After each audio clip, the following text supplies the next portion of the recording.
ফিরে এলাম আজকে বাংলাদেশে। শাকিব খান, আমরা জানতে চাইছিলাম যে নায়িকা অপু বিশ্বাস, চিত্রনায়িকা অপু বিশ্বাস, যিনি আপনার স্ত্রীও বটেন, তাকে নিয়ে আপনার ভবিষ্যতের পরিকল্পনা থেকে আপনি আসলে কি চিন্তা করছেন? আসলে ভবিষ্যৎ পরিকল্পনা তো অনেকই ছিল। ভবিষ্যতের পরিকল্পনাটা আসলে ভবিষ্যতের উপরই ছেড়ে দেই। আর কিছু ঘটনা যেটা হয়ে গেছে, দুর্ঘটনা যেটা হয়ে গেছে, কিছু ভুল অপু করেছে, আমি আজকে সকালেই আমি অ্যাটলিস্ট আবরামের কথা চিন্তা করে অ্যাটলিস্ট অ্যাজ মাই ওয়াইফ আমি তাকে মন থেকে মাফ করে দিয়েছি। ফাইন, ঠিক আছে। আমার বিশ্বাস এই ধরনের ভুল আর কখনো করবে না। একবার চিন্তা করবে যে আমি কথাটা কার বিরুদ্ধে বলছি। ওকে, আমরা অপু বিশ্বাসের দুই একটা কোট যদি দেখি তাহলে সেটা দেখবো যে এটা ভুল বোঝাবুঝি ছিল, আমি চাই না আর জটিলতা সৃষ্টি হোক, সাকিবের সাথে কথা বলে আমি এখন সমঝোতা আসতে চাই। তিনি আবার বলছেন যে আমি এখন অনেক খুশি, গতকাল আমাকে অনেকে অনেক কিছু বলিয়ে নিতে চেয়েছিলেন, আমি সবাইকে অনুরোধ করছিলাম যেন আমাকে অন্তত 7টি দিন সময় দেন। তারা খুব অস্বস্তিতে পড়ে গেছিলাম, আমি জানতাম সাকিব এটা সহ্য করতে পারবে না, গতকাল সে স্বাভাবিক ছিল না। মানে এই ভুলের ব্যাপারে আসলে মানে কিছুটা হয়তো তিনিও বুঝতে পারছেন। আসলে আমি তো নট অনলি আমি, যে কোনো স্টার সুপারস্টার, সে তো আর মানুষের বাইরের কিছু না। ওকে, সেও একজন মানুষ, তারও সমস্ত রকম উপলব্ধি আছে, তারও সমস্ত রকম ফিলিংস গুলো আছে। সত্যি সত্যি সত্যি কথা, আমাদের ভালো লাগা মন্দ লাগা, তারও সমস্ত ব্যাপারগুলো আছে। আমাদের দর্শকরাও আসলে এটি বলছেন, আমাদের দর্শকদের মতে যে শাকিব খানকে তারা যে জায়গায় দেখেছেন বা দেখতে চান, আমাদের অধিকাংশ দর্শক, আমাদের আসলে ড্যাশবোর্ড ভেসে যাচ্ছে বিভিন্ন রকম এসএমএস এ।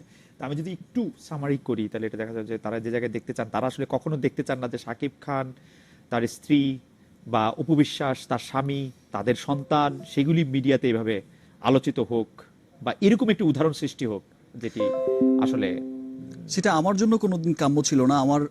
আমি নিজেও কখনো চাইনি। আমি শুরুতেও বলেছি যে আমি কখনো এইভাবে চাইনি। টোটাল বিষয়টা তো অনেক সুন্দরভাবে প্রেজেন্ট করার কথা ছিল, অনেক সুন্দরভাবে আসা উচিত ছিল, অনেক সুন্দরভাবে আসতে পারতো। আমার সন্তানকে আমি ওইভাবেই প্রেজেন্ট করতে চেয়েছি সবসময়। যাই হোক, যেহেতু একটি দুর্ঘটনা ঘটে গেছে, যেটা ঘটে গেছে তো ঘটে গেছে, সেটা তো আর ব্যাক করাতে পারবো না।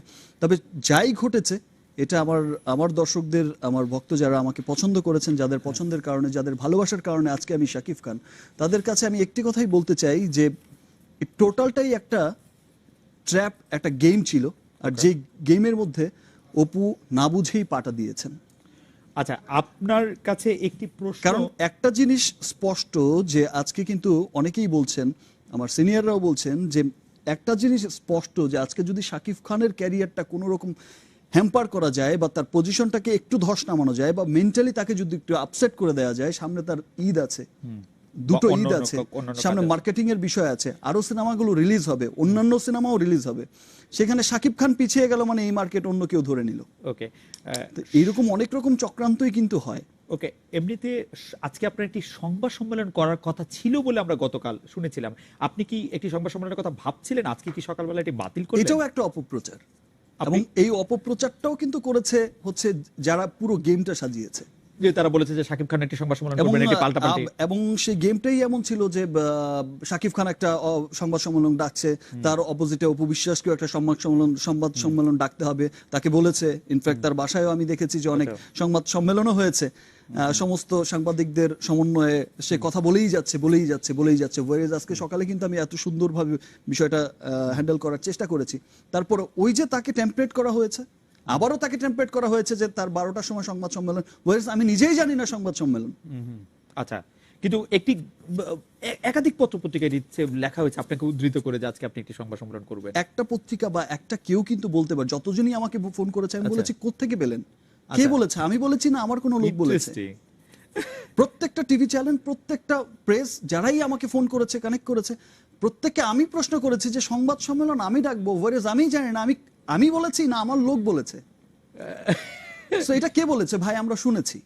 তো একজনের কাছ থেকে দুজন, এই বিষয়টা কিন্তু ছড়ানো হয়েছে, কারণ আরেকটা সংবাদ সম্মেলন অপুকে দিয়ে করিয়ে তাকে দিয়ে হয়তো বা ওই রকম ভাবে অনেকগুলো কথা বের করা, ওই এরকম তাকে টেমপ্লেট করা, আরো ঘটনাটাকে আরো কি বলে মশলা দিয়ে সেটাকে আরো প্রেজেন্ট করা, চটপটে করা, মশলাদার করা। তো এটাই ছিল। আচ্ছা, আরো দুটি বিষয় একটু জানতে চাই, একটু পুরনো কথা, যে আমরা শুনেছি যে যখন আপনার ছেলে এই দুনিয়াতে আসলো তখন আপনি সবাইকে মিষ্টি খাইয়েছেন এফডিসিতে, এই ঘটনাটি কি রিউমার? আমি মিষ্টি খাইয়েছি, আমি মিষ্টি অবশ্য আপনি নানা কারণেই খাওয়াতে পারেন, কিন্তু ছেলের জন্মের জন্য কোনো মিষ্টি? রাইট, আমি খাইয়েছি, আমি মিষ্টি খাইয়েছি। এবং আমি অনেককে- সাংবাদিকরা জানতেন অনেকে বিষয়টি ব্যক্তিগতভাবে? অনেকে হয়তো আজ করেছে, আচ্ছা, অনেকে বিষয়টা হয়তো, অনেকেই যারা আমার অনেক ক্লোজ ছিলেন, কাছের ছিলেন, অনেকেই হয়তো আজ করেছে, অনেক মিষ্টি কেন খাইয়েছি সেটা তো আর বলিনি, বাট এমনি মিষ্টি খাইয়েছি। কিন্তু শাকিব খান, আপনি বিশ্বাস ভালো করেন- খাবারও খাইয়েছি। ভালো খাবারও খাইয়েছেন, কিন্তু শাকিব খান আপনি বিশ্বাস করেন, আপনি আমাদের একটা টেলিভিশনের অনুষ্ঠানটি অবশ্য করছিলেন হচ্ছে আমাদের সহকর্মী অনুপম দেব, তিনি তারার কাছে এই অনুষ্ঠানটি শাকিব ছিলেন, মানে আপনি ছিলেন, অপু ছিলেন, তো সেখানে আপনাকে জানতে চাইছিলেন যে আপনারা কি বিয়ে করছেন বা আপনি বিয়ে করছেন কবে, তখন আপনি এরকম একটি হেসে বলেছিলেন যে সেটি এখন বলবে না। আপনি কিন্তু মিথ্যা কথা বলায় অনেকেই ভালো, সেটি বলতেই হবে। আমরা একটা বিরতি নিচ্ছি, ফিরছি আপনার কাছে।